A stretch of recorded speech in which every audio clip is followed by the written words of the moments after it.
Baby birds, baby birds, baby birds, welcome home, welcome back to the nest, here on Words of Wisdom with your host. As always, wisdom, W wisdom. We have a great show for you today. We're going big time, backed by popular demand once again, on the TBA phone line. See, I can learn. Fantastic. We have the man, the myth, the legend, BraHn The Raid King will be joining us one last time here for the NFL playoffs, playoff preview, 2018 Super Bowl between my Philadelphia Eagles and the lowly New England Patriots.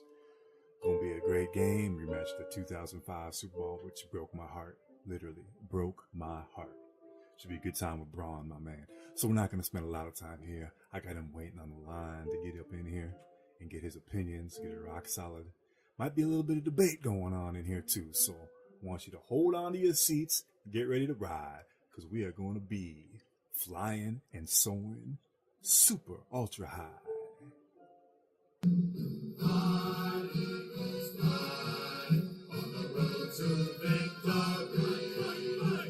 Fly, Eagles, fly, score a touchdown, 1, 2, 3. Hit 'em low, hit 'em high, and watch our Eagles fly. Fly, Eagles, fly, on the road to victory. E-A-T-L-E-S, Eagles! Welcome back. We are here with BraHn The Raid King, and we are going to be previewing the 2000. I have a question, BraHn. I always get this wrong. It's a 2017 Super Bowl, right? In 2018.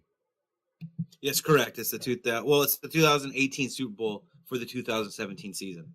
All right. Because you only have one Super Bowl per year.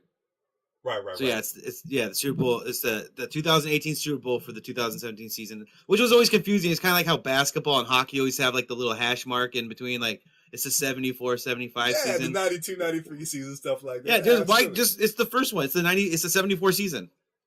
Like, why if you were going to look at seasons of sports, why would you look at it and go, oh, this is the second half of this season, it must be that season. Like the 74 season, right? It started in 74. No one looks at that schedule and goes, oh, look, that's the 75 season. Because the season already started. So yeah, I don't get why they do it. I don't know if it's to cover up confusion, but yeah, I don't know. The sports are weird. I think it should be the 2017 Super Bowl. But they call it the 2018 Super Bowl. I think that's why they just go with the Roman numerals. You just give it a number. Yeah, or they could just say the Philadelphia Eagles first Super Bowl. They could just call it that. Well, you gotta win the game and hoist that trophy from the commissioner that everybody's gonna boo first. Absolutely, and let's dive right into it. So we're gonna do this a little differently. We're gonna break these teams down: strength, weakness, strength, weakness, strength, weakness. All right, we're gonna break this down right from the top. So let's go ahead and start with the unsexiness of it. Let's start with the unsexiness. Let's start with the defensive line on both sides. What do we got, BraHn? What you dig? I'm a big fan of the defense that the Eagles. I like the 4-3 a lot more than the 3-4. I think from a pressure standpoint, lets you get a lot more action with the quarterback, and I like the front disruptionness that the Eagles have. If I had to pick a defensive line that I think would make an impact in this game more than the other, I think it's going to be the Eagles. I think you have to hit Tom Brady to win the game. And on the flip side, the Patriots 3-4 defense is just more of a run stopping, plot it, don't let them really get outside of the pocket type defense. And really against a Nick Foles who will probably run, but maybe not run as much, it will be less of a factor to me. Yeah, so I'd give the edge to the Eagles. I'm with you. I don't think there's any debate right there, and the Eagles line is much, much better than the Patriots line. So let's just hit on the second line of defense, the linebacker core. What you got? Well, this is where it flips a little bit, because when you run that 4-3, you only got the three backers, or sometimes you substitute one for nickelback. But with the 3-4, you got to have those linebackers that are really good.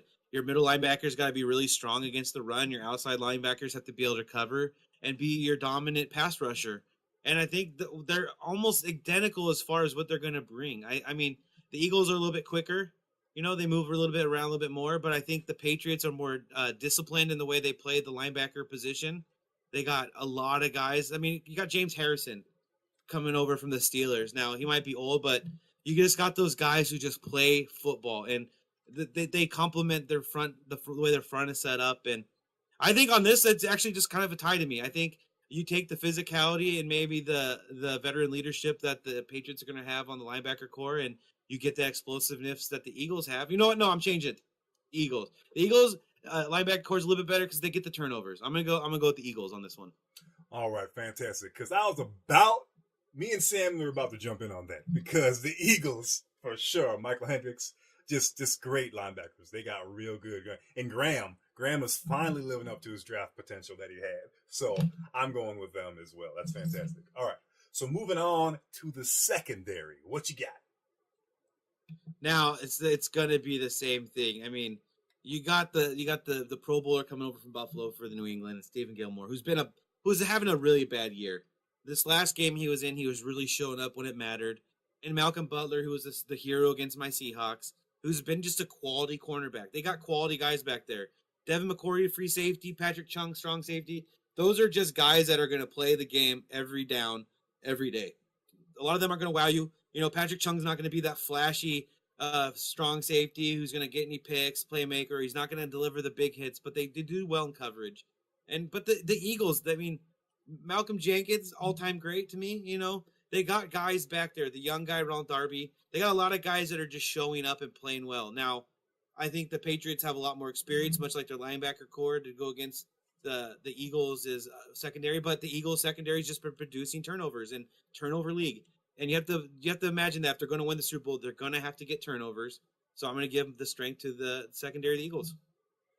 All right. I'm digging that. We got one for the Eagles. And I just want to point out the Eagles as well. The big thing that people have been talking about already about the Super Bowl is got to watch out for the double moves. Those Eagles corners are very susceptible to that double move. Well, guess what? Who the best team in the NFL is at the double move? Take a wild guess. At the wide receiver. I'm going to say the New England Patriots. Nope. The Minnesota Vikings, who the Eagles smashed. So I am not too worried about the Patriots, who are also extremely good, and they run a lot of double moves with their offense. But I would definitely put Adam Thielen, Stephon Diggs ahead of the Patriots wide receivers. Absolutely. Hold on. You're telling me you're going to take Case Keenum, Stephon Diggs, and Adam Thielen over Tom Brady, Amendola, Gronkowski, and Brandon Cooks. Because you got to remember, they had Case Keenum, right? Double moves are based on the quarterback a lot. Can the quarterback sell it? The pump fake, look off the safety. Now, I understand all of that. I was talking just the wide receivers, man. There's no one in the God Green Earth, no matter how much I hate the New England Patriots, the Bill Belichick way, the Patriot way, TB12, that I'm not going to call him the GOAT. He's the greatest of all time. And obviously, I'm taking that quarterback, but I would love to see Tom Brady with Stephon Diggs and Adam Thielen. Oh. I think he'd be fine. You know what? You can say what you will. Look what those two receivers did with the quarterback that they had and the quarterbacks they've had the last 2 years. They're young. Those two are two young wide receivers that I guarantee a lot of teams would take. They're both really big playmakers. They catch almost. Thielen catches everything, and Stephon Diggs is that wild card, kind of like the Percy Harvin when he's moving downfield, just without the headache. No pun intended. But I think you might be selling those receivers a little bit short just because of how dominating that game was. I think those two guys are going to have a pretty good career coming up. Oh, they absolutely will. I live in Minnesota right now. I'm up in there. I'm in the cities. I get to see those guys, hear about them on a daily basis. It's a pretty big deal. Those guys are money. This we will not argue over. No doubt. I love Adam Thielen and Stephon Diggs. All right, let's move on to something a little more sexy. We're going to talk about the special teams. What we got? Yeah. Oh, you got me. I was hoping. Special teams is my thing. That's my jam. Yeah, you want to go special teams? We're doing it? Yeah, special teams, baby. Oh, good. I thought you were tricking me with the sexy talk about the special teams. I thought you were pulling the offense card on me. No, I just have to give it to I'm giving it to the Patriots. They got the quarterback. They got the returners. I think what you got is a really dynamic return game with the Patriots, and I think right now it's just you can say what you will. I think besides the punter being for the Eagles, I think I'm going to give it to the Patriots. The kicker, the returners, I think that's going to be the strong part right now. I don't really know much about the Eagles coverage team, but they're going to have their hands full with this type of return team. that the Patriots have. Yeah, I'm going to agree with you. Eagles do have a very good special teams. However, I'm going to give you the edge. They have one of the best, in my opinion, of all time headhunters in Matthew Slater up in the Patriot way up there. He's phenomenal, and he's been a Pro Bowler constantly. So I would definitely agree with the edge on that one. Now, we get to what everyone loves and everyone sees. Let's hit up the offensive side of the ball. Let's hit up the running backs O-line. I'm going to go with the Eagles. While I do like what the Patriots do on the offensive line, and I like the fact that Dion Lewis can be so versatile back there, when you just look at a straight talent and dynamic standpoint, I don't think you can go against Jay Ajayi in this instance. The Eagles have the more dynamic back. While he might have not been lighting up the playoffs, this is the kind of team that, with the weapons they have, he could really bust it out if they decide to get him on the perimeter. So I'm gonna go with the Eagles on this. The Patriots probably have the better line, but as a whole unit, pull it out here. Oh, well, allow me to retort. I agree with you 100%, except there is no way in Sam Heckaroo that the New England Patriots have a better line than the Philadelphia Eagles, and that is counting the Philadelphia Eagles losing the best, well, I won't say the best, that's Homer talking, one of the top 5 left tackles in the NFL, guy that's going to walk into the Hall of Fame when he retires, Mr. Jason Peters. I mean, Jason Peters won't be on the field, though, right? Correct, he won't be there. But if we're going off of who would be the ideal team, I'd say the Eagles their line. But look at the consistency and look at the players that have been together for as long as they have on the Patriots. I mean, you don't have a lot of movement, and we know that continuity on the offensive line is a big, strong point. And yeah, you can have guys step up and fill in here and there, but it's just the experience of working together over a long course of time. I think it just pays off for the Patriots with the way they run Dion Lewis through the inside and then around on the sweeps and the screen passes. Whereas the Eagles, they got more of that kind of up the north south run game, and then they get Ajayi more on the sweeps and stuff. I think they just have that they just have a better offensive system in Philadelphia, and I think the Patriots just have that lunch pail mentality on at the running back and line positions because they have the weapons and Tom Brady. I still think I'm going to give it to the Eagles. I still think that their running game could be more dynamic in this game, and I still think that the Eagles' offensive line will do a better job protecting the quarterback than the Patriots will. I'm with you. Only thing I disagreed with was that unbelievably horrible take on the Eagles' offensive line. But other than that, I agree 100%. Let's move on. Moving on in. We're going to hit the weapons, the playmakers, the guys that get the job done. My favorite position. I'm not biased because I used to play it, but wide receiver and tight ends. Who you got? This is probably the closest. This is probably going to be one of the closest matchups of the whole thing. Alshon Jeffrey coming over from the Bears was a big receiver that the Eagles needed, and then they traded Matthews way. And then Torrey Smith comes over. He's been the Ravens, the Niners. He's that deep threat. If you can get him the ball, he's a burner, stretch the field. Nelson Aguilar is that young they have in the clutch that seems to be stepping up when he needs to. And Zach Ertz is one of the top tight ends in the game. But when you go across the board, this is where it starts getting matched up. You got Gronkowski against Ertz. Now, you can't tell me that Ertz is better than Gronk. Even when Gronk is hurt, he's the best tight end in football. Much like J.J. Watt's still the best defensive lineman in football. Because you gave me that way out when you said that Peters could be counted on the offensive line. But Brandon Cooks comes over in the trade with the Saints. He's that big Pro Bowl type guy they needed. Stretches the field. Chris Hogan, I mean, he's adequate. I think he was originally playing with the Dolphins at some point. And Amendola has been great since he came over for St. Louis. So when you go stack for stack, I think the Patriots have the weaker third receiver compared to the Eagles, but the Eagles have the weaker tight end, which is not even to say the Eagles have a weak tight end because he's still going to be a top 5 tight end probably in this league for many more years. Just the way that the dynamics of how they can play, I think that you can look at the Eagles receiver crew, their weapons, and say that they have the potential to have the bigger day just because of the way they work in tandem. And the guys from the Patriots look like they're going to be guys who are going to probably catch more passes as individuals. Because the Brady's probably going to have to rely more on them, especially if Gronk's not coming back. So, yeah, I'd give it just from a straight 1 through 3 in tight end, I'd probably say it's the Eagles. Where if the Patriots had a little bit stronger third receiver, I'd probably give it to the Patriots.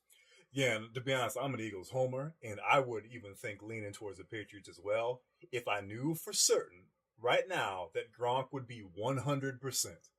And I mean Absolutely. 100%. Yeah, because you're right. He is a giant polar bear Viking, but he is probably the GOAT of his position, man. The greatest of all time. The things he can do on the football field are just ridiculous. Oh, I don't. Now you're getting to crazy. You got Antonio Gates and Tony Gonzalez. I mean, come on, Jason Witten.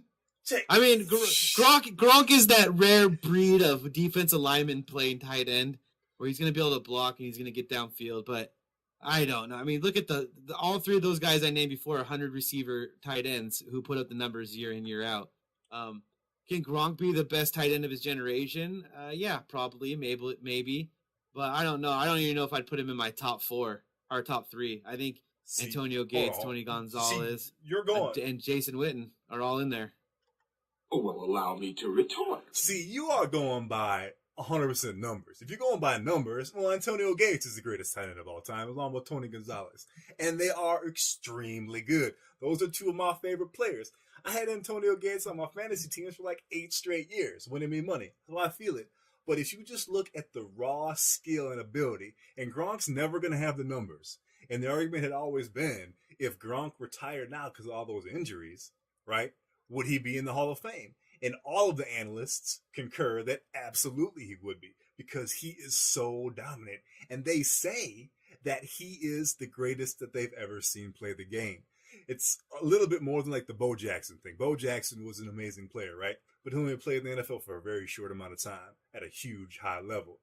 Gronk has dominated when he has played. When he plays a full 16 games and plays full out, plays 90% of the snaps, he literally has 15 touchdowns and like 1,400 yards at the tight end position, which is absolutely ludicrous. You cannot cover Rob Gronkowski. He's a polar bear out there, man. They unleash a polar bear. They bring him out in a cage. They tickle him with a stick, poke him till he gets angry and grunts. He goes out there. He's foaming at the mouth. Literally foaming at the mouth. Brady's calling the play to him. He's like, Gronk, slapping on the helmet. You got the play? He grunts. And he goes out and makes the play, man. I hate the Patriots, but I'm not going to let you say that Gronk is not the best, man. He is ridiculous. I don't even like that guy. I think Gronk has a big problem with staying on the field. I mean, you look at Jason Witten play with broken ribs, still produced as a blocker and a receiver. Antonio Gates maybe was a little bit more receiver, and Gonzalez a little bit more receiver. So if you wanted to go off a complete game, I mean, look, I just don't think Gronk's better overall than Witten as a career. Maybe in a matchup sense, Gronk could make that argument, but Gronk doesn't play enough. Gronk's tough. You can say he's tough, but the guy's always hurt. I don't know if he'd make it into the Hall of Fame. I think those are one of those. There's a lot of guys that come along that have those 4 really good years, and then they fade away. And those aren't the kind of guys that make it to the Hall once you start stacking up their numbers and what they did with the other guys of their generation. You hear that beep? That beep's telling you Terrell Davis. That beep is telling you Terrell Davis. Terrell Davis is a great example, you know. But tell me this: if Terrell Davis didn't win 2 Super Bowls, would Terrell Davis be a Hall of Famer? No, I don't think he would be. Yeah, I mean that's really what it is. Now Gronk will have those Super Bowl wins, or at least one of them. You know, he'll have wins, but I just don't know. I mean, you got to remember Gronk at one point wasn't even the best tight end on the team. Who was the best tight end on the team? That's arguable. People say Aaron Hernandez, but that's arguable. And I mean, you look at Aaron Hernandez's rookie year, and Gronk might not even have been able to beat Gronk if Aaron Hernandez kept his stuff straight. So, I will never deny Gronk's talent. I think he's J.J. Watt at the tight end position. I just think that when you start talking about the Hall of Fame and the greatest ever, I got to see you for a decade. And will Gronk play 10 years? An iffy statement. Will Gronk play 10 years? I mean, Jimmy Graham's had far less damage to his body, and I don't know if Jimmy Graham will play 10 years. You see your phone keeps cutting out. That's because the football guys are disagreeing with you. But no, I am with you on the longevity. But I wasn't talking longevity. I'm just talking about pure skill and impact Matchups. He has on the position. Yeah. Right? For sure. All right, so we're going to give the edge. You giving the edge to the Eagles on this one? Yeah, I'm going to give it to the Eagles. Slight edge. All right, I almost forgot what we were talking about. All right. Now we're moving into the hefty categories, right? And a lot of people are going to say these are easy. But let's think about it. is it as easy as everyone thinks? Coaches. Who's got the edge? This is an interesting one. You can either take the fact that Belichick's been here before, the system's working, it's just a machine, it just grinds you out, spits you out, and wins Super Bowls. But the other time, you got the youngness that is the Eagles, the ability to adapt on the fly, I think, and that youth and that excitement from the coaching staff could sometimes play into your favor. Who do you think will be the best coach from a left-right punch, counter punch? I'm going to have to give it to the Patriots, but that's just because that the system works. Like I said, it's just a meat grinder of championships, and it's hard to pick. Like, if you're going to say Belichick's the best coach in football, which I would, then I have to pick him as the best coach in this matchup. Yeah, I'm with you, and Belichick is probably the greatest coach of all time. But let's give Doug Peterson some credit where credit's due. That cat has done a phenomenal job with this team. The play calling. It's like Andy Reid, except he doesn't give up on the run. Andy's biggest problem always was he gives up on the run so fast. Doug doesn't do that. He's got a four-headed monster back there. He runs some gadgety plays. He runs RPOs. He runs some really cool stuff. And he knows when to call the right play. And let's be honest, Bill isn't doing that. That is Josh McDaniels, right? That's Josh McDaniels calling those plays. But I believe Josh McDaniels is a better OC than what the Eagles have. But Doug's the one calling the plays most of the time. So definitely the Patriots got the edge in coaching, but I'm going play calling right now. I'm going to go with the Eagles, man. I really am. You can disagree with me all day, and I know a lot of people probably would, but what I've seen from the Eagles this season and in this playoffs, I'm in awe of. I'm literally in awe of with the play calling. I'm in those one rare positions because if I was to say how the Seahawks handle the coaching system, if Pete Carroll left, I have to say that one of my top three coaches to probably bring in with a young quarterback we have would be Josh McDaniels. I think Josh McDaniels had his problems in Denver when he went in there and traded away Cutler and Brandon Marshall right away and tried to rebuild with Tim Tebow. I think he's shown that he might not be the best at a personnel decision-making thing, but I think the guy's offense is innovative, and I think he does a lot more with the offense than the previous offense coordinator for the Patriots did. The offensive coordinator for the Patriots used to be a lot of swing passes, you know? They used to do a lot more of the swing passes before they would go downfield, and I think you get a little bit more mix-up with Josh McDaniels. But they're both great offensive coordinators. I mean, or play callers, and that's why you're seeing with the offense. You have the relentless scoring offense of the Eagles at times, and you have the Patriots who are just going to push the ball and be smart about it.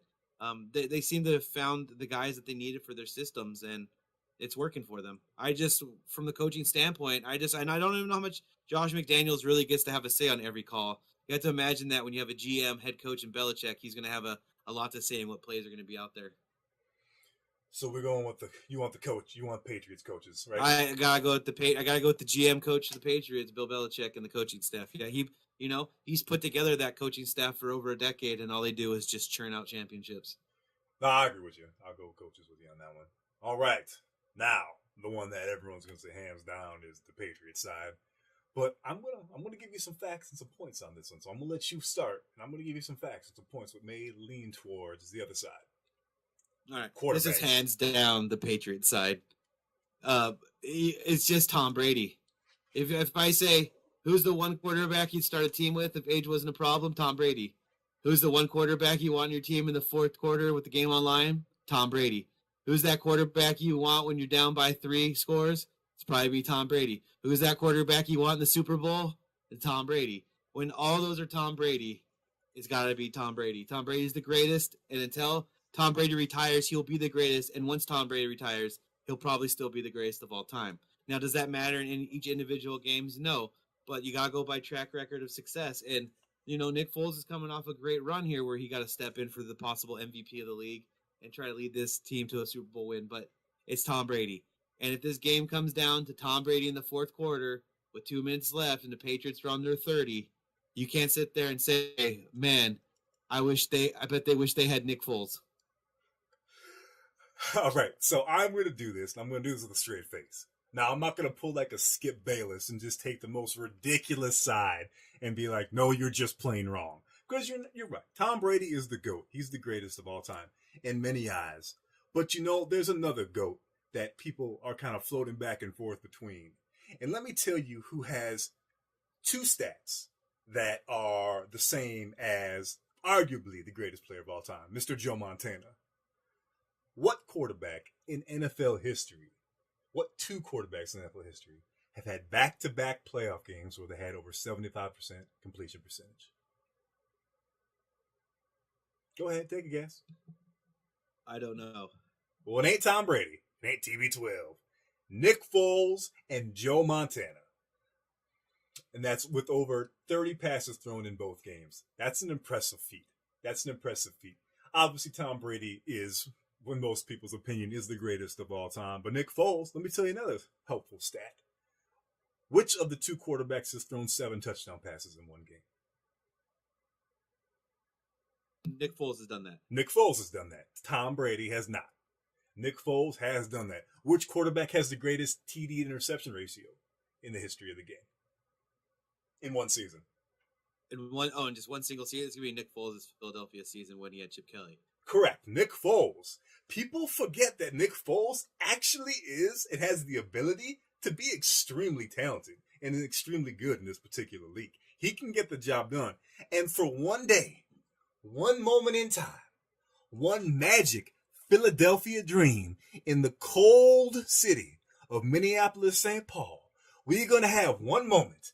All we need is 60 minutes, 15, 15, 15, and 15, possibly overtime. So we'll go with that. Another 10.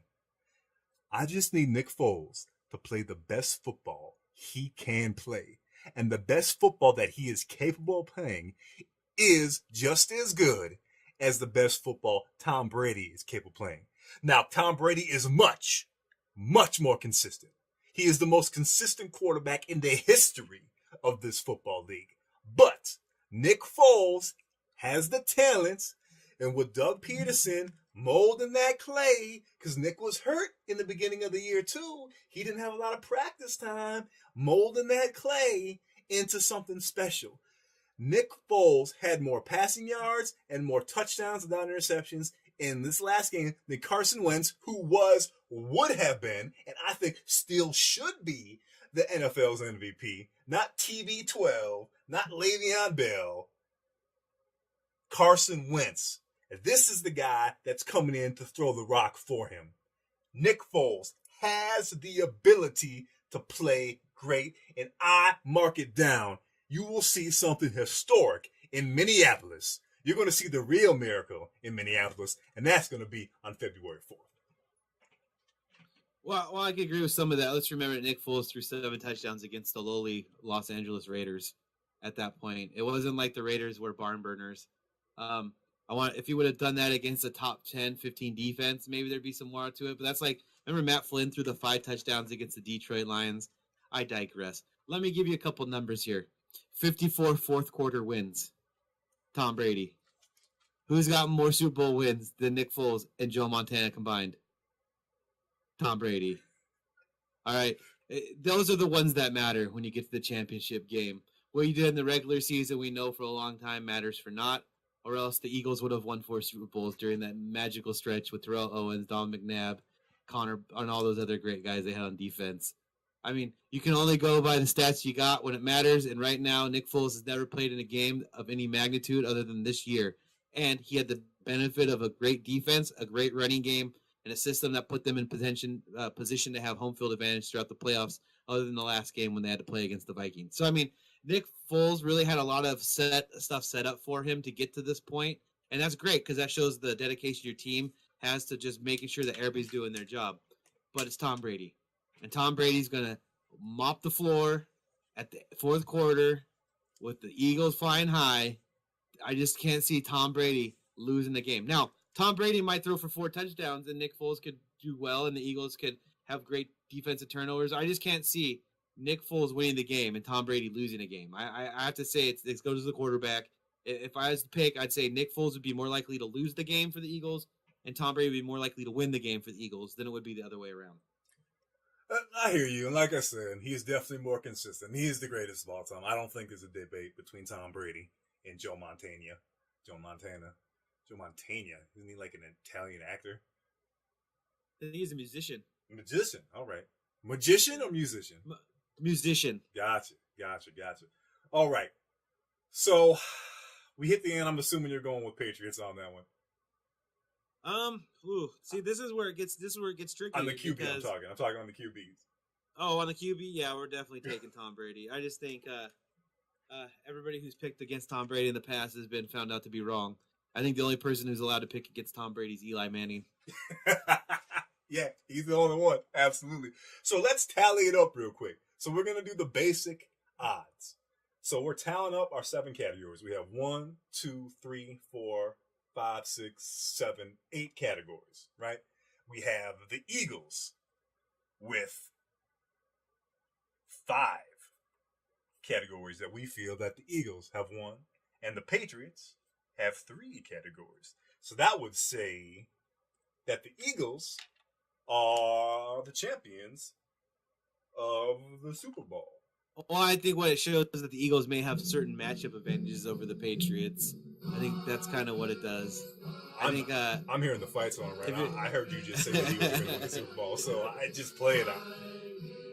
I don't know where it came from. Did you click that on?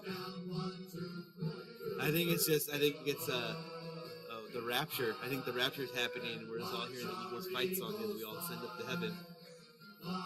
The rapture. Let's keep religion out of this, bro. Come on. Well, I mean, I don't know what. I mean, come on. We say God bless the flag still, right? In football games. We sure do. And then don't forget Stephon Diggs thanked God about 19 times for that catch and Marcus Williams whiffing on him. Like his God made Marcus Williams whiff. I think Stephon Diggs just really wanted to make sure God heard him. I think he had to make sure he got that shout out because of all the noise from the crowd. It was a pretty raucous place. Right. So let's get back on track. We got 5-3. We got the Eagles on here. But what do you think? Who are you taking? Who's gonna win this game? This is the hard one because I love the underdog. I love the young team. I love the explosive team. I love a lot of what the Eagles do and what they stand for as a whole unit this year. But it's the machine of the Patriots. I mean, you looked at that game against the Jaguars, who have a great defense.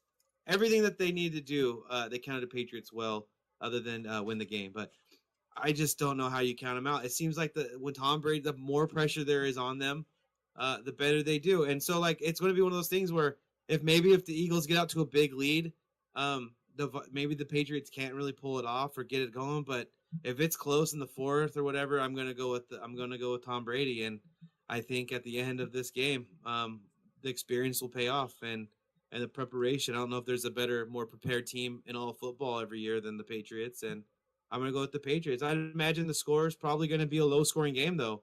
I can't see the Patriots really putting tons of numbers up on the Philadelphia Eagles, but I can see the Eagles definitely keeping it close to the Patriots in a manageable way. So I'd imagine the score would probably be something within a field goal. It might be a 20-17 type game.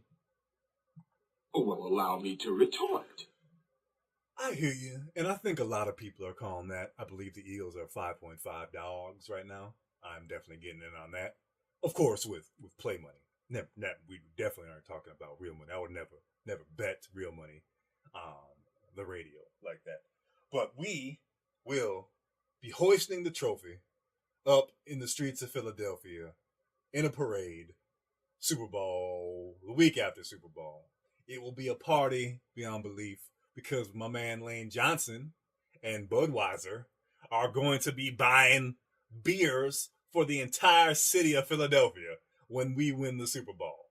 Call me a homer, call me what you want, but we broke them down. The numbers don't lie.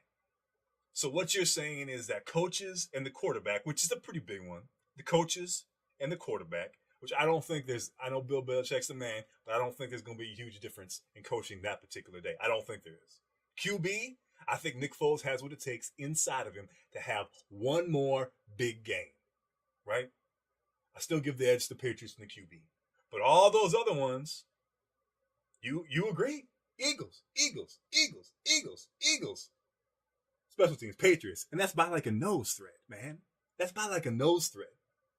You're talking about that line gets push on the Patriots, on Tom Brady. That's going to make Tom Brady nervous. It's going to make Tom Brady bad. what happens to Tom Brady when he gets hit? He's much, much worse, right? And they're going to hit him. Chris Long is going to hit him. His ex-teammate, who has a ring, LeGarrette Blount, wants revenge. He wants revenge. They got rid of him. They wouldn't pay him $1 million to come back when he scored 18 touchdowns for him the year before. There's a lot of players. They got a lot of bulletin board up in that Eagles locker room for the Patriots. So I'm definitely taking the Patriots. I knew you would take the Patriots. The Eagles, baby. No, the Freudian slip comes through in the clutch moment. Definitely the Eagles, baby. All the way going home, taking the trophy for sure. Well, here's the hoping that it's a great game. Absolutely. We're almost out of time here, but right before we kick out of here, man, why don't we put a little something on this game, my man? A little something on this game, because obviously you're not doing monetary because that ain't right. We don't do that. We're not in the city of Nevada where that's legalized, so we're not doing that. We are going to be. I got this. So if I lose, I will, as some of y'all know, that I have done some motivational speaking in the past. I've done some things at schools. I've done some things on video. I've done some things out there, right? So what I will do, if the Eagles lose this game, I will go to the mall. I will get up on the platform and I will give an impromptu motivational speech sometime in the near future if the Eagles lose this game.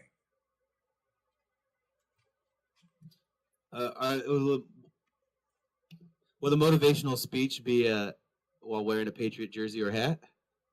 Well, let's not get crazy. Let's not. What about at least a little? What about some face painting? What about a little face painting? I mean, I'm not even a Patriots fan, but if we're gonna go there, I mean, you can go up there and stand up there and give us an inspirational speech to people, but if they don't know the context of what you're doing it for, right? I think a little face paint, I think a little Patriot face, little guy there on your cheek there, I think that'd be great. I think that'd be cute. People would love it. You don't think it's enough that a brother's gonna go out there in front of a whole bunch of strangers that he's never met, get on like a soapbox and give an impromptu motivational speech to a whole bunch of people that have no desire to hear it? You don't think that's bad enough?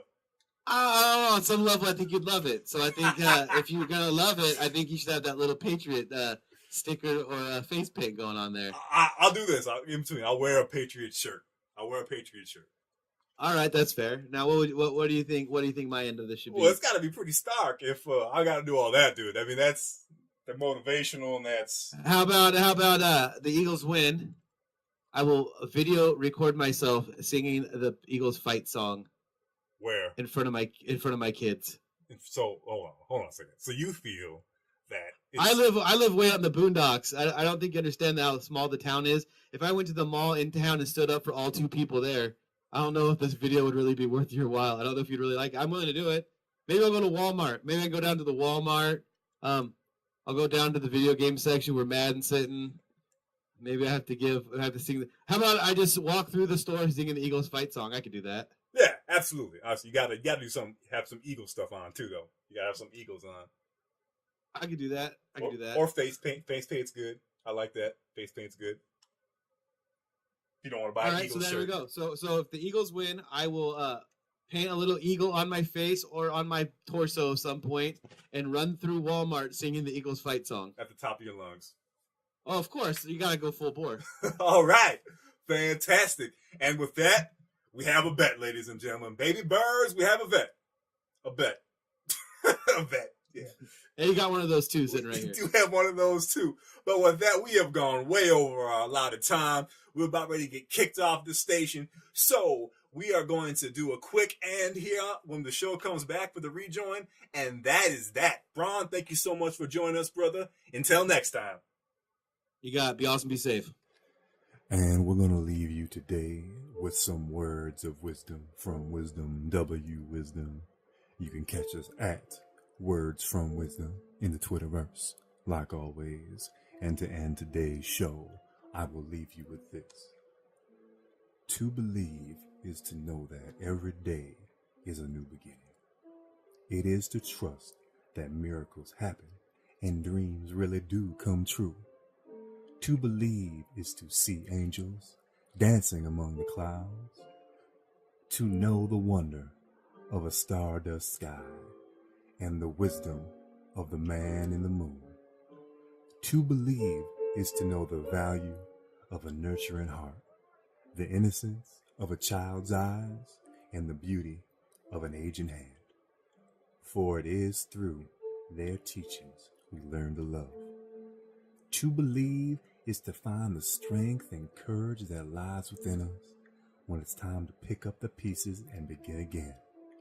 To believe is to know we are not alone, that life is a gift and this is our time to cherish it. To believe is to know that wonderful surprises are just waiting to happen, and all our hopes and dreams are within reach. If only we believe. I want to thank all my baby birds for listening today, and we'll catch you again next time on Words of Wisdom. See you in the bird's nest.